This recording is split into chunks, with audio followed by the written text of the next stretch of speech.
morning. Today is March 17th, 1989. Welcome to Cougar TV. Our hosts today are Robin and Andrea.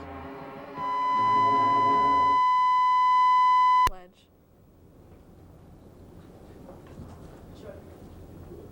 I pledge allegiance to the flag of the United States of America and to the republic for which it stands, one nation, under God, indivisible, with liberty and justice for all.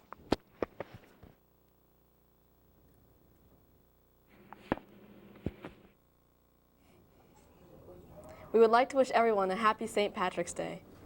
Next week's show will be Thursday, first period, instead of Friday.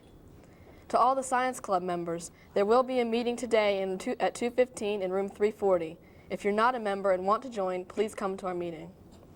Juniors, this is a reminder for students planning to take the May SATs. The regular deadline is March 31st, but that is during your spring break. Come to the Career Center before March 23rd so you won't miss the regular deadline. On Tuesday, February 21st, the Quince Orchard academic team played its first televised match on the new game show Quizmaster Challenge. Our team, led by Captain Nicole Paleo, and team members Chris Annadale, Sam Graber, and Ann Popovic, faced a tough team from Damascus High School. The show can be seen on Tuesday, March 21st at 7 p.m. and again on Friday, March 24th at 7:30 p.m. on cable channel 52. We would now like to show you a sampling of highlights from the show. Where you can test your wits against teams from the Montgomery County High School. Hello again, everyone, and welcome back to Quizmaster Challenge, Montgomery County's own high school quiz show. I'm your host, Kevin Keegan. In the late 1940s, the first piloted supersonic flight in an airplane was taken by what Air Force captain whose X-1 rocket-powered research plane went faster than the speed of sound above Muroc Air Base in California? Jaeger. Ran the category all 80 points for Damascus. Quince Orchard, your selection. Captain Paleo, your choice. What's in a name? What's in a name for your first 20 points, Quince Orchard, and what's in a name, a category characterized by people whose names have become words in the English language. First, identify the German engineer, a worker at the famed Krupp factory, who invented an internal combustion engine based on compressed ignition that runs on cheap crude oil rather than on gasoline. Some cars today still use this engine, which bears its inventor's name. Diesel. 20 points. This French soldier was wounded 17 times serving in Napoleon's armies and was ultimately retired on a pension equivalent to $40 a year. Rather than become bitter, he continued to praise Napoleon to such an extent that his name has come to mean anyone with a blind attachment to a group, country, or belief. For 20 points, Quince Orchard, name the man or that term most recently applied to men who ignore the virtues or capabilities of women. Chauvinist? From Chauvin, that's correct. The Earl of Erne hired this man to collect rents from impoverished Irish tenant farmers, but he was silently ignored by the workers. For 20 points, name this man, you'll identify what term that now refers to an organized protest in which people refuse to buy products or use services. Boycott? For Charles Boycott, for your final 20 points on what's in a name, Quince Orchard, consider this. A freak accident blinded this man at age 3, but he learned to read in his teens by running his hands over large embossed lettering in 3 oversized books. For your final 20 points, name this French youth who at age 15 invented a system of reading for the blind through raised dots, which still bears his name. Braille? That's a correct answer. Tomorrow and tomorrow and tomorrow creeps in this petty pace from day to day to the last syllable of recorded time, and all our yesterdays have lighted fools the way to dusty death. These lines are from a speech by what Shakespearean title character? Quince Orchard, Annandale. Macbeth. That's Macbeth. Plots with his wife to murder the King of Scotland. Katharine Hepburn reached new cinematic heights with her title role in Woman of the Year. But Man of the House is a recent nonfiction bestseller by what former Democratic congressman from Massachusetts? Quince. That's a correct answer. Here comes for director David Fry and for all of us here in the studio. Thanks so much for watching. I'm Kevin Keegan. We'll see you next week for more Quizmaster Challenge. Guess what, guys? Flair is back again with specially priced merchandise for our pre-holiday sale. We're featuring boxers and t-shirts for the spring, jewelry, teddy bears, and assorted merchandise. Look for the Flair Bunny during lunch and take a chance to win a free liquor. The hours are during lunch and after school. Flair is open 3 days only, so stop by and support your school. Attention second period teachers, please allow your SGA representatives to present the minutes from today's meeting during the first few minutes of second period, Friday, March 17th. There will be an important meeting for all girls planning to try out for cheerleading and their parents on Wednesday, March 22nd at 7 p.m. in the cafeteria. For information, see Mrs. Rosenthal in room 218 or Mrs. Struble in room 125. For our next special, we have some highlights from the Symphonic Band concert with Ridgeview and Quince Orchard. Our band is preparing for the county festival today. Wish them luck.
At this time, we would like to share an editorial that was prepared by Pat Brady.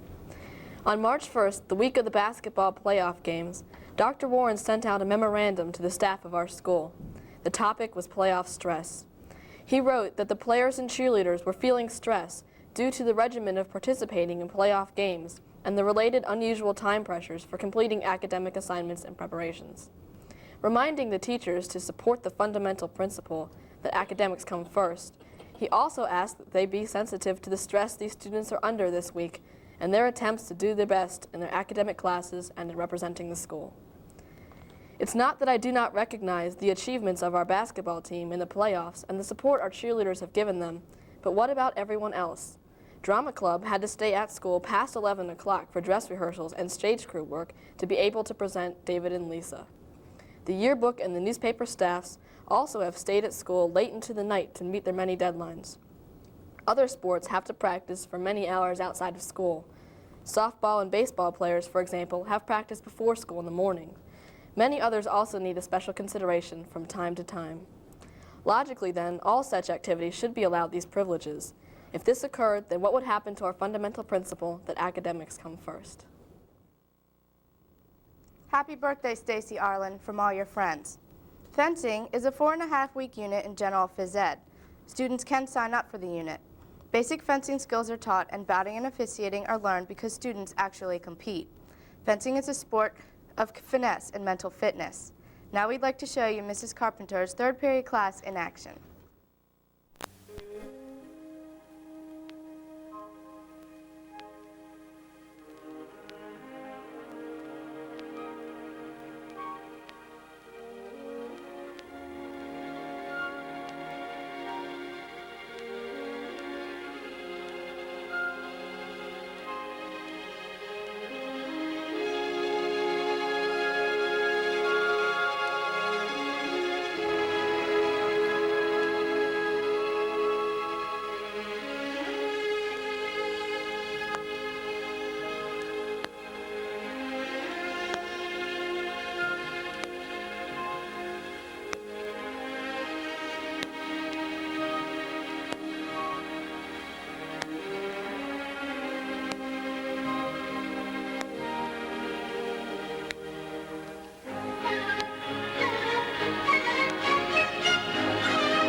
For Andrea, this is Robin. Have a nice day and a great weekend.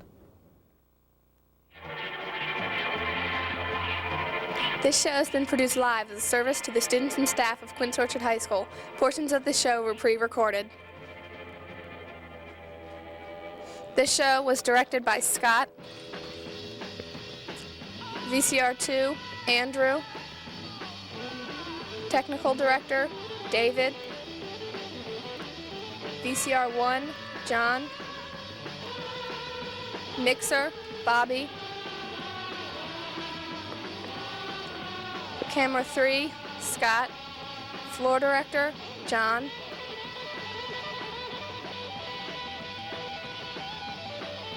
Camera 2, Kari.